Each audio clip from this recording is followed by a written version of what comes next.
You think you're being a gentleman. You believe your careful words, your deference, your constant agreeableness are paving the way to her desire. You are catastrophically wrong. That politeness you've been meticulously programmed with since boyhood, that constant effort to be nice, to avoid offense, to seek her approval at every conversational turn, it's not building attraction. It's systematically destroying it. This isn't an opinion. This is a fundamental law of psychosexual dynamics, a truth most men will stumble through life never understanding.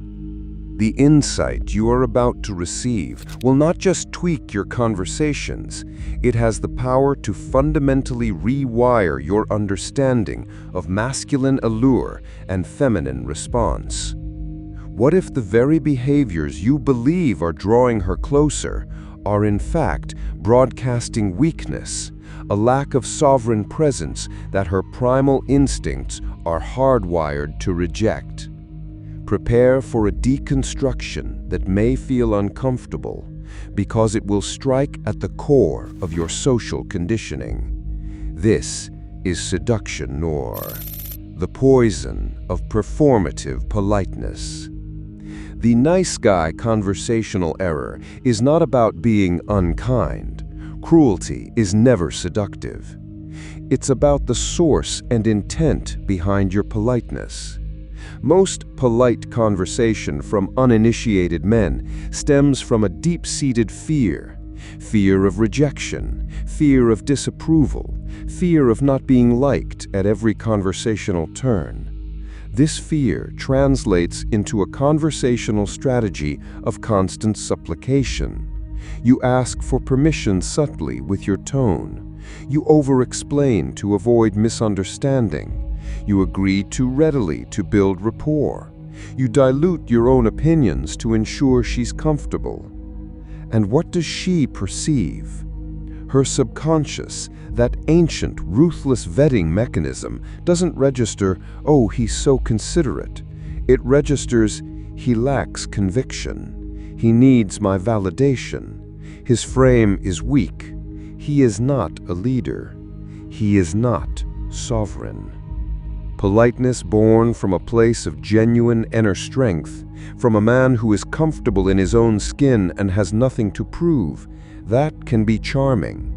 But politeness as a strategy for gaining approval is a transparent bid for validation. It signals a lower perceived value. It communicates that your reality is secondary to hers, that you are willing to contort your authentic self to fit her perceived desires. This is the noir truth.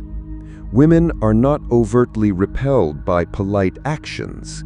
They are instinctively, often unconsciously repelled by the needy, approval-seeking energy that so often fuels excessive or performative politeness in men.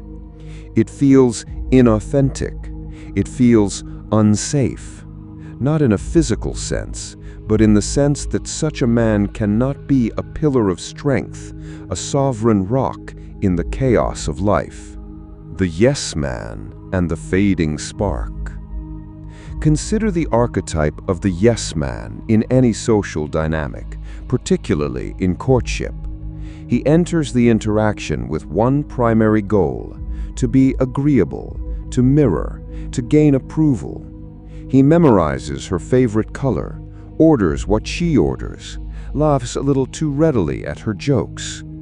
Initially, she might find this pleasant, easy. But what happens to the erotic tension? It flatlines. Why? Because there is no polarity. There is no challenge. There is no distinct masculine energy for her feminine to dance with. He becomes a predictable echo, not a resonant counterpart. Neuroscience touches upon this. The brain craves novelty, a degree of unpredictability. Constant saccharine agreement offers no stimulating friction. Evolutionary psychology whispers a harsher truth. The feminine imperative, at its core, seeks signals of strength, competence, and the ability to lead, not just accommodate. The man who consistently defers, who makes his entire conversational world revolve around her comfort and approval, inadvertently signals he is not a leader, but a follower. The tragedy is, he often believes he's doing everything right according to social scripts. But these scripts were written for social cohesion, not for igniting primal attraction. The spark she initially felt, perhaps for his looks or status, begins to dim under the relentless wave of his accommodating behavior. He's trying so hard to avoid losing her. He loses her by becoming an emotional eunuch in the exchange.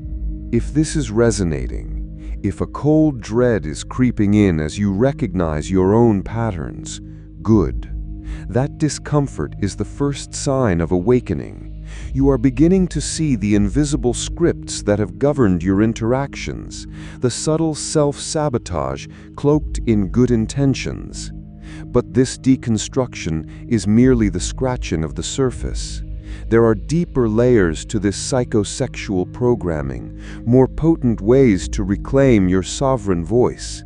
Seduction Noire exists to unveil them. Continue watching if you dare to see more.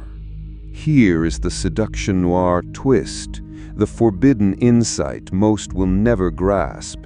Your performative politeness, your nice guy persona, is often not an expression of genuine kindness. It is a sophisticated shadow mask for a profound fear, the fear of your own authentic power and desires. You are polite because you are afraid that if you showed your true opinions, your true strength, your unfiltered desires, you would be rejected, judged, or abandoned. So you construct this agreeable edifice, but it's a prison, and she senses the fear behind the facade.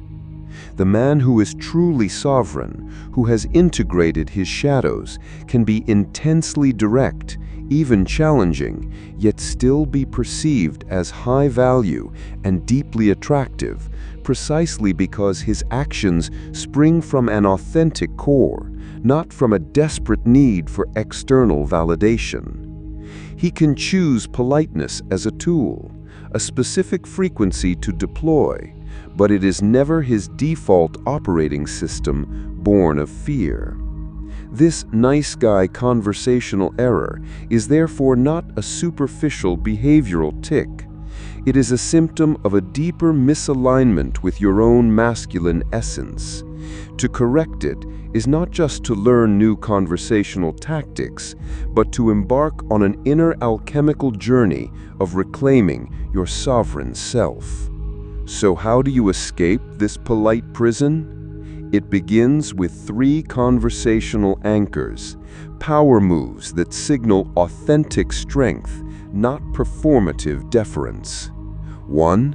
The anchor of unapologetic opinion.